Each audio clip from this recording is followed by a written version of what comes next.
Senhor Jesus, que Deus abençoe sua vida. Ao fundo você vê as cadeiras do templo da Bálsamo de Leade, tá bom? Na Francisco Valadares, ao lado da padaria do Paulo Thiago, ao lado do campo, tá bom? Na direção do nosso trabalho, missionária Lindaí Batista, tá? Você não pode perder a oportunidade de cultuar conosco. Ao vir cultuar, você traz uma peça de roupa, você traz uma foto, traz papéis judiciais, traz sua chave de casa ou uma garrafa de água para a gente estar orando sobre esses itens, tá bom? Para Deus abençoar a sua vida, abençoar a sua casa, a sua família, um ente querido, tá bom? Sexta-feira, 7 horas da noite e domingo, 7 horas da noite, cultos especiais aqui na Bálsamo de Leade, Francisco Valadares, ao lado da padaria Paulo Thiago e aqui ao lado do campo, tá bom? Não perca a Bálsamo de Leade, na liderança da pastora Daí Batista.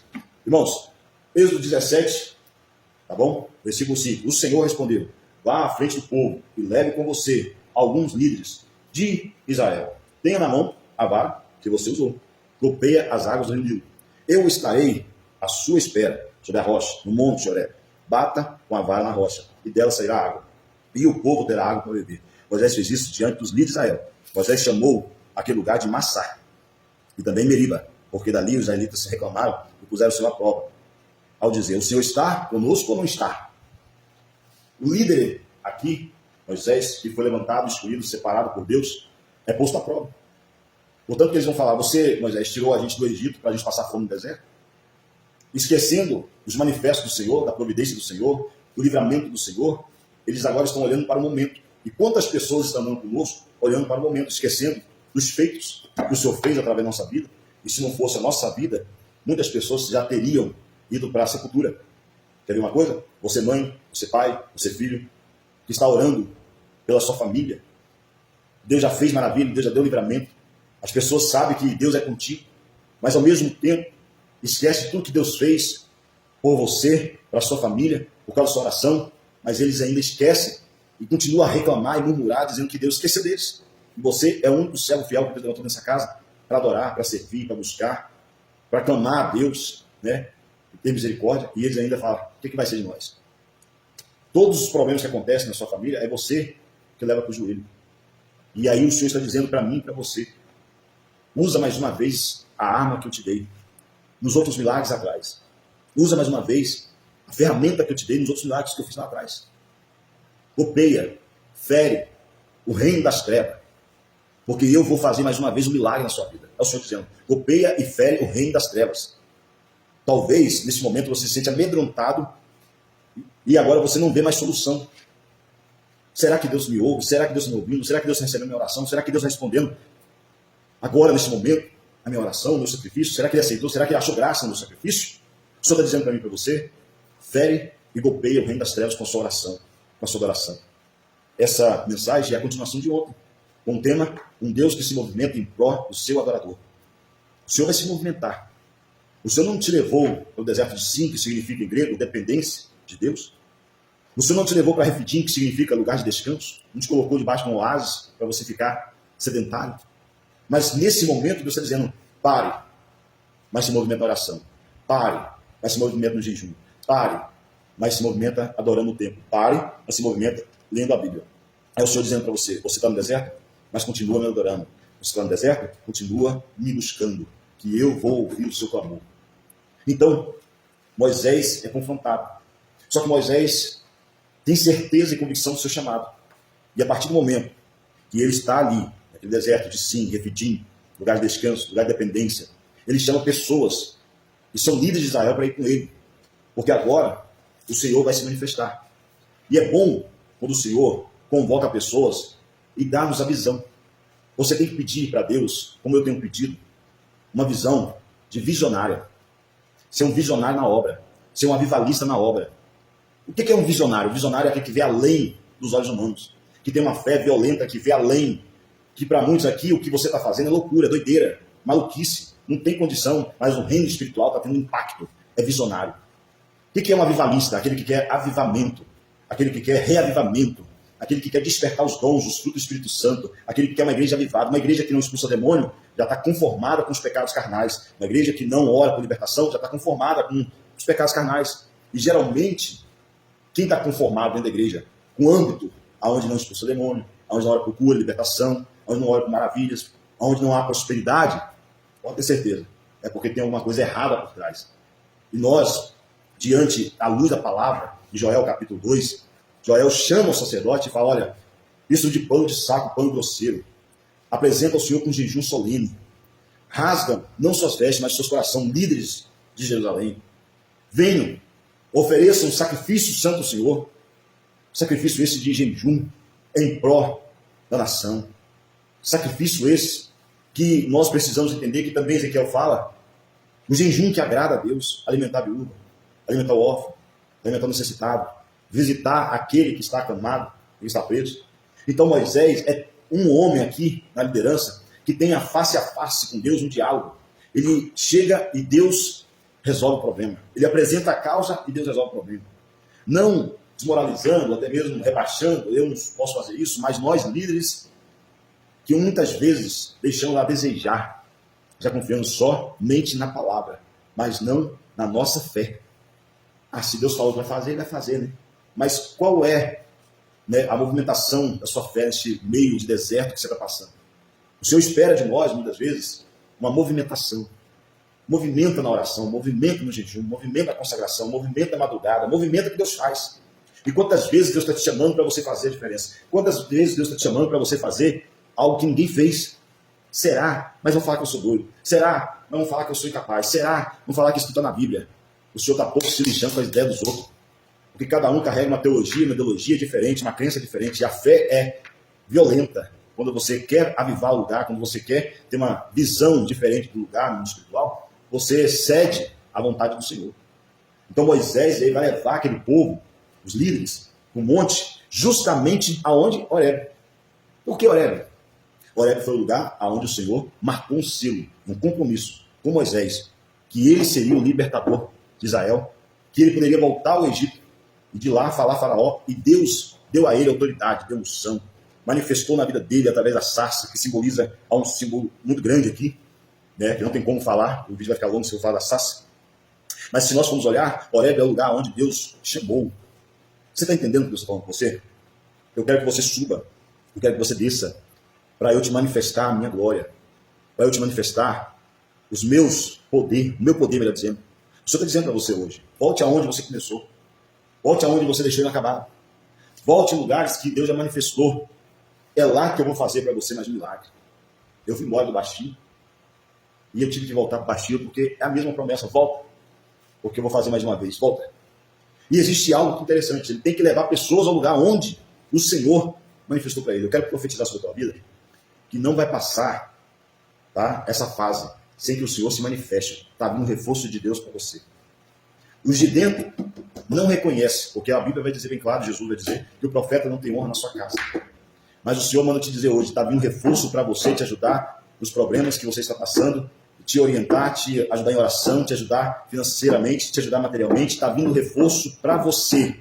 Está vindo um reforço de Deus para a sua vida. Receba aí. Tem reforço de Deus na sua casa.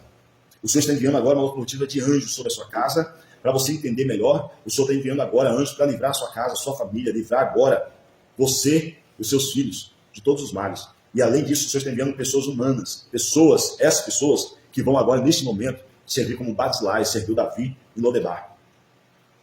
Pessoas que vão vir com pão, com trigo, com cevada, com vinho. Pessoas que vão vir com dinheiro financeiramente te ajudar. Pessoas que vão investir em você. Se os de dentro não investem, os de fora vão investir. Então, Moisés vai para aquele lugar, chega lá, leva os líderes, usa a vara que ele tocou no Mar Vermelho. O Senhor abre a boca da rocha, libera água para aquele povo, e é uma coisa maravilhosa. Naquele mesmo momento em que Deus libera água para aquele povo, o povo vai matando a sede. Além de matar a sede, vai se banhando. E essa água representa hoje o Espírito Santo. Nós precisamos beber mais dessa água. Nós precisamos mais beber da palavra. Nós precisamos mais pedir ao Senhor que mate a nossa sede. Talvez você está com uma terra seca, árida, que não chove mais na sua vida as bênçãos do Senhor, que não chove mais, e o Senhor não rega mais a sua vida, os dons espirituais, com os frutos do Espírito Santo. Não há alegria mais na palavra, não há alegria mais, talvez, na oração, na busca pela madrugada. Talvez não há alegria mais na sua vida de você buscar o Senhor como buscava antes, mas o Senhor está dizendo, vem com a ferramenta que eu te dei, vem com o dom que eu te dei, porque eu vou fazer jorrar a água da rocha, e eu vou matar a sua sede e vou te purificar. A água vai vir com fartura. Tem fartura chegando para a tua vida, no seu trabalho, no seu ministério, na sua casa. Tem fartura de Deus, provisão de Deus. Tem milagre de Deus chegando para a tua vida hoje. Você crê? Olha só, ele vai dizer assim, e o Senhor fez todo esse milagre na frente dos líderes. Qual a simbologia aqui dos líderes? Significa que o Senhor precisa de testemunha para provar para eles que o Senhor é na sua vida. O Senhor não vai deixar passar essa fase que você está passando, tá bom? Sem que haja testemunho. Milagres. Está vindo milagre de Deus para sua vida, está vindo sinais de Deus para a tua vida e vai haver testemunha. Olha como Deus mudou o cativeiro dela. Olha como Deus mudou o cativeiro dele. Olha como Deus mudou a vida dele. Olha como Deus mudou a vida dela. Olha a casa que ela comprou, não tinha casa. Olha a bicicleta que ela comprou, não tinha bicicleta. Olha a moto que ela comprou, não tinha moto. Olha o carro que ela comprou, não tinha carro. Traz a ferramenta que você tem. Traz a arma que você tem. Usa o que você tem. Que o Senhor vai fazer maravilhas na sua vida. E muitos vão contar o que Deus fez na sua vida. Tá vendo, fulano? Chegou assim, assim, estava assim, assim, assim. Agora está assim. Está grande o nosso meio. Olha só como Deus tem abençoado fulano, ciclano. Você crê? Usa o que Deus te deu. Começa no pequeno. E Deus vai acrescentar a sua fé. Moisés chama os líderes porque o Senhor tinha convocado os líderes. Moisés, você não vai vir sozinho, não. Para você não se ensoberbecer, não se engrandecer, para você não dizer que você fez sozinho. Não. Vem você e vem a testemunho. Quando você chegar aqui, vai ter provisão. Ramandarabás. Ramandarabasui de Komanagai. O Senhor está dizendo para você. Quando você chegar aqui, vai ter provisão para você. Quando você chegar aonde você quer chegar, e aonde você determinar, eu vou chegar lá. Quer ver uma coisa? O Senhor está mandando te dizer para você. Você, por esses dias, tem que tomar uma decisão urgente. Por esses dias, você tem que tomar uma decisão rápida, repentina. Mas o Senhor está dizendo que você tem que se deslocar do baixinho para tal lugar para ir resolver essa situação. Você tem uma audiência tal dia. Você tem uma conta para ser paga tal dia. Mas o Senhor está dizendo, pode ir. Leva a testemunha. E quando você chegar lá, o problema já está resolvido. E você vai ver que dá testemunho. E as pessoas que estão com você vai também contar o testemunho. Então fica aí. Entende? Fica aí para você entender. Vai, mas vai com fé. Já está resolvido. A causa na justiça já está resolvida. Essa habilitação que você está precisando, de sabedoria, de conhecimento, de entendimento, o Senhor está indo com você para tirar essa habilitação. Você fez o exame e não deu certo. Fez outro exame e não deu certo. O Senhor está dizendo, eu estou te dando essa habilitação. Tá? Quando você chegar naquele ambiente, o Senhor está dizendo para você, já aconteceu um milagre no mundo espiritual a partir de hoje, quando você viu essa pregação. Então, nesse momento, olha só o que acontece. Aquele lugar é chamado de Massá e Meriba. Massá e Meriba tem dois significados dentro da Bíblia. Qual é o significado de Massá e Meriba?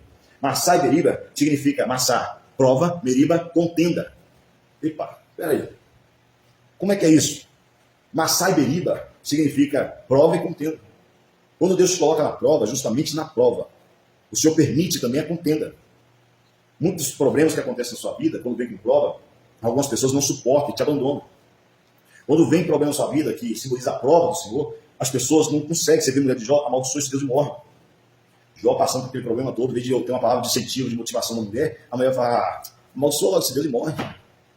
Quantas pessoas falam com você, se tem uma prova dessa, Deus não vai fazer mais nada não, rapaz. Onde está o teu Deus? Cadê o seu Deus? O que ele está fazendo com você? Que prova é essa que não passa? Seu marido não é liberto, sua esposa não é liberta, seu filho não é liberto. Que prova é essa, pai? Ah, não. Aí você, muitas vezes, quer justificar. Não é porque. Não é porque. O Senhor está dizendo, não precisa se justificar para ninguém. Porque hoje, a terça-feira dessa semana, às 3h05, o Senhor manda eu te dizer, com voz profética, que acabou, cessou, terminou esse tempo de prova. Foi aprovado e aprovada pelo Senhor.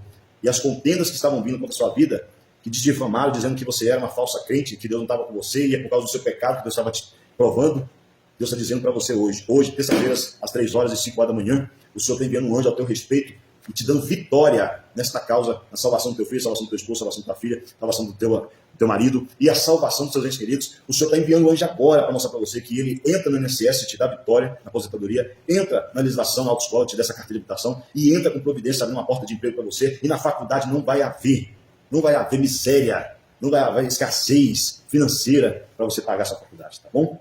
O Senhor está enviando agora, acabou. Porque todos que falaram, que adianta ser crente? Que adianta ficar na presença do Senhor nessa prova toda? Mas o Senhor viu o seu coração, foi fiel até o final, e no pouco que você fez para Deus, Deus vai te honrar muito hoje. Para a glória do Senhor. Meriba e Massá significa prova e contenda. Agora preste atenção, usa o que você tem. Em João 6, a Bíblia vai dizer bem claro para nós, que em João 6, 8-11, existia um rapaz pequenininho, miudinho, diante da multidão, e Jesus vai multiplicar os pães. A multidão está com fome, está seguindo Jesus, é a segunda multiplicação, a segunda e última multiplicação. Jesus não multiplica mais comida, porque Jesus, no capítulo 6 de João, ele vê que o povo só quer buscar ele por causa dos milagres, por causa do alimento. Moisés e Jesus é uma função, funde o ministério. Moisés representa Cristo no Antigo Testamento e Cristo representa Moisés também no Novo Testamento. Porque Cristo é sacerdote e profeta. Cristo era o oráculo de Deus, o verbo vivo aqui na terra, e Moisés o oráculo de Deus para transmitir a mensagem e as leis do Senhor também ao povo. E ser ouvido do Senhor na terra, e voz do Senhor na terra, como Jesus também foi, e como Jesus é. Agora, Jesus está diante de uma situação que os discípulos estão preocupados em alimentar o povo e não sabem como. Homens que trabalhavam na pesca, homens que trabalhavam no mercado, homens que trabalhavam na função para sustentar a sua família. Mas o Senhor faz questão de chamar esses homens medrontosos, coléricos, sanguíneos, homens que pessimistas, homens que viria a roubar até mesmo o ministério. Deus faz questão de chamar esses homens que ia negar até ele. Por quê? Porque esses homens aos 30 anos estavam sendo capacitados. Eles eram improváveis. Só vão amadurecer mesmo com o tempo, depois dos 30 para lá, quando chegam aos 60, 90 anos, 70 anos, os apóstolos vão amadurecer e morrendo uma morte violenta, martírios dos cristãos, depois que eles estão maduros. Quando você estiver maduro, Deus te leva. Enquanto você não estiver maduro, Deus não te leva. Porque não tem como uma fruta madura ficar no sol de uma terra. Ela vai apodrecendo, apodrecendo, apodrecendo e morrer. Então, enquanto você está na árvore, aqui em cima, penduradinho no galho, se não vir um senhor a limpar para dar mais crescimento, você vai ficar ali até o senhor te amadurecer. Quando você amadurecer, o senhor limpa o galho e traz mais fruto, porque o senhor faz questão de descer um e subir outro. Então aqui, era Jesus dizendo para nós, vocês serão provisão na vida desse povo. Mas nós temos pouco dinheiro, precisava pelo menos 200 denários. O que nós fazemos? Vai em tal cidade comprar, mas fica longe. Está vendo? Vocês conhecem da administração terrena, mas a administração do céu vocês conhecem. O Senhor está dizendo para mim e para você, seja provisão. É por isso que o Senhor quer despertar em nós hoje, tá bom? O ativismo espiritual. Seja ativo para as coisas espirituais. O reino espiritual. Peça a Deus discernimento. Seja um avivalista que vai avivar nas visitas, que vai avivar no trabalho, que vai avivar nas prefeituras, que vai avivar nas ruas, que vai avivar no evangelismo, que vai avivar na igreja. Seja um avivalista. E seja um visionário da obra do Senhor. O que é um visionário? Vê além dos olhos humanos com fé. Hoje eu vou ter um pula-pula aqui de 4 metros e vou colocar para as crianças de graça. É uma visão. A minha visão é essa. Hoje eu terei aqui, em nome de Jesus, uma máquina de algodão doce para doar algodão doce de graça para as crianças, pula-pula de graça para as crianças. Porque eu sei que quando eu trazer uma criança, o pai e a mãe vai vir. E no final do culto vai ter que ouvir a mensagem. E água mole e pedra dura, tanto básica que fura, é o ditado popular, secular, uma hora a salvação chega a esse coração, de tanto ouvir a palavra do Senhor. Eu sei que eu preciso ganhar a alma do Senhor. E sabemos que na geografia que nós estamos aqui, muitas pessoas estão famintas, necessitadas, precisando de cuidado. Uma igreja que não trabalha com dízimo e oferta para alimentar, para sarar as feridas das ovelhas, para vestir as ovelhas, para pagar conta das ovelhas, não é igreja. Uma igreja que não pensa em missão, que missão é o sangue da igreja, que pulsa na igreja. Uma igreja que não pensa em evangelismo, não é igreja. Então uma igreja que não cede alimentos, porque hoje a fome e a necessidade, os problemas financeiros não bate só numa porta, não, na porta do pobre, não. Tem gente dentro da nossa cidade hoje que está passando por problemas pior que nós. Talvez você está reclamando, meu amigo, que na sua casa tem arroz e feijão e ovo. Mas tem um rico agora, com dinheiro, que está com câncer na próstata, câncer no estômago, enfermidade, está em cima da cama, preocupado com um monte de contas, preocupado com um monte de problemas, e você está aí reclamando da sua vida. Teve uma coisa, os discípulos, eles tinham experiência em administrar as coisas terrenas, mas o espiritual não. E vai ali um jovem no meio da multidão, 5.000 pessoas, a qual o Senhor vai relatar que é 20.000 pessoas praticamente. Ali vai um jovem que vai ser provisão. Seja uma provisão na vida de pessoas. Seja uma provisão. Em vez de você ficar julgando o ministério da pessoa, como a pessoa trabalha, como a pessoa faz, seja uma provisão. Eu vim cá te abençoar, vim cá orar por você, vim cá te ajudar. O que eu posso te servir? Seja uma provisão. Seja uma provisão, meu amigo, minha amiga, naquilo que as pessoas estão necessitadas. Uma palavra amiga, um abraço, um bom dia, uma boa tarde, uma boa noite. Seja provisão para as pessoas, que Deus será provisão para você no deserto. Seja provisão. Você vê que eles estão inexperientes. E essa inexperiência dos discípulos, como também dos líderes de Israel, que está com Moisés no Monte Horebe, quer dizer que o Senhor queria mostrar e provar para eles de que o Senhor usa o improvável, o incapaz, o assassino. Moisés foi um assassino, matou um escravo, matou alguém que estava matando, que estava até mesmo abusando, que estava até mesmo chicoteando, escravizando um hebreu. Agora, pare e pense Entenda uma coisa, o que Deus está dizendo para você. Aquele jovem tinha 5 pães e 2 peixinhos. O número 5 aqui simboliza a fraqueza humana.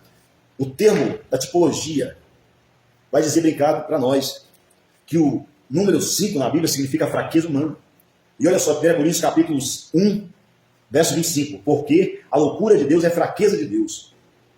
E a fraqueza de Deus é mais forte do que a dos homens. Ou seja, Deus é louco por você. E na fraqueza dele, ele se torna forte porque ele te ama. Deus te ama demais, a fraqueza de Deus é você. No céu, Jesus está sentado ao lado de Deus, advogando as nossas causas, sendo intermediador. E ao mesmo tempo, quando você está passando por prova e dizendo não aguento mais, o Espírito Santo vem soluçando com gemido exprimido, vai falar para o Pai assim, para Jesus, e Jesus vai pedir para o Pai, ó, dá vitória para ele que não está aguentando mais não. Dá vitória para ela, que não está aguentando mais não. Aí o Espírito Santo comunica a Jesus e Jesus comunica ao Pai, porque Jesus em Hebreus 2 vai dizer que ele teve que vir. Para quê? Para sentir as mesmas coisas que eu sinto, que você sente. Para quê? Para que eu e você fôssemos advogados, fôssemos justificados, melhor dizendo. Fôssemos justificados por ele. E o Pai, que não compreende a nossa dor, só Jesus, concede ao Filho que faz o pedido e nos dá a vitória. Então Jesus pega os pães e abençoa. 5 pães significa fraqueza. Fraqueza do homem. Sabe por quê? Porque o Senhor quer usar as coisas fracas, desprezíveis, vis dessa terra, para confundir os loucos, os sábios, os entendidos. E nessa forma de usar, o Senhor quer te usar como uma pessoa desprezada, rejeitada, mas você não pode se gloriar. É graça de Deus. Os 2 pães significa a dicotomia. A dicotomia do pai e o filho trabalhando. Isso significa que Moisés não estava indo sozinho. Moisés estava indo com os líderes de Israel numa junção e comunhão de dicotomia. Era Deus dizendo, você não pode trabalhar sozinho, você tem que trabalhar unido. É por isso que na missão de 70, Deus vai dizer, olha, vai 2 discípulos, não vai 1, vai 2, porque precisam estar, se um cair, outro ajuda, o que está caído levantar.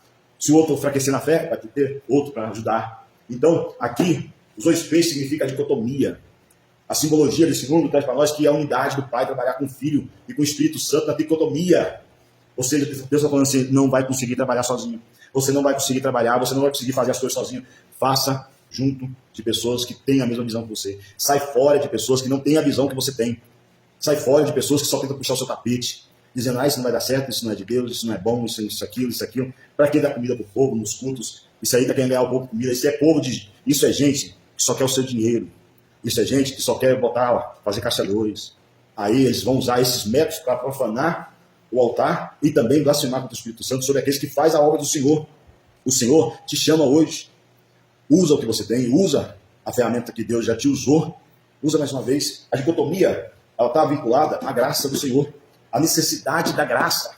Quando eu trabalho em união com outra pessoa, quando eu formo uma aliança com pessoas certas, o Senhor manifesta a graça dele. Você vê a igreja era unida na comunhão, na coinonia.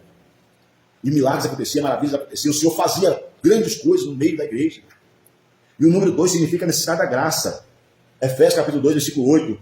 Pela graça sois salvos mediante a fé. Isso não vem de vós, mas é dom de Deus. Não vem de obras, porque senão todo mundo se gloriaria, né? Se fosse só pela obra. Se a graça viesse pela obra, estava todo mundo aí fazendo a obra. Mas como ela não vem da obra, ela vem de Deus. Para que ninguém se glorie na obra.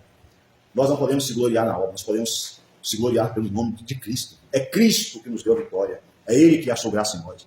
Nós éramos pobres e desprezados, rejeitados, mas Cristo achou em nós graça. Ele achou graça no seu sacrifício, Ele achou graça na sua vida, na sua casa, no seu ministério, no seu trabalho. E aí os 2 pães significa a necessidade da graça.